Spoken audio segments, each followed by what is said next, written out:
رشتے کو مضبوط کیسے بنایا جائے؟ ایک چھوٹی سی مگر دل کو چھونے والی کہانی۔ ایک آدمی کی شادی اس کی پسند کی لڑکی سے ہوئی۔ دونوں ایک دوسرے سے بہت محبت کرتے تھے۔ ایک دن بیوی نے میگزین میں پڑھا کہ خوشگوار شادی کے لیے میاں بیوی کو چاہیے کہ ایک دوسرے کی وہ عادتیں بتائیں جو انہیں ناگوار لگتی ہے۔ دونوں نے فیصلہ کیا کہ کل صبح ناشتہ کرتے ہوئے اپنی لسٹ ایک دوسرے کو سنائیں گے۔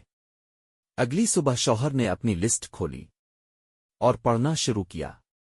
ابھی چند سطریں ہی پڑی تھیں کہ اس نے دیکھا اس کی بیوی کی آنکھوں میں آنسو تھے۔ شوہر گھبرا گیا، کہنے لگا، اگر برا لگ رہا ہے تو میں رک جاتا ہوں۔ بیوی نے نم آنکھوں سے کہا، نہیں، آپ پڑھے۔ شوہر نے پوری لسٹ سنا دی۔ اب بیوی کی باری تھی۔ اس نے اپنا کاغذ شوہر کو دے دیا۔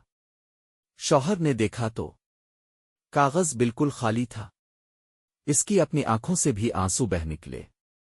بیوی نے مسکرا کر کہا، مجھے اب جیسے ہیں ویسے ہی پسند ہیں۔ مجھے اب کی کوئی بھی عادت بری نہیں لگتی اور میں اب میں کچھ بدلنا نہیں چاہتی۔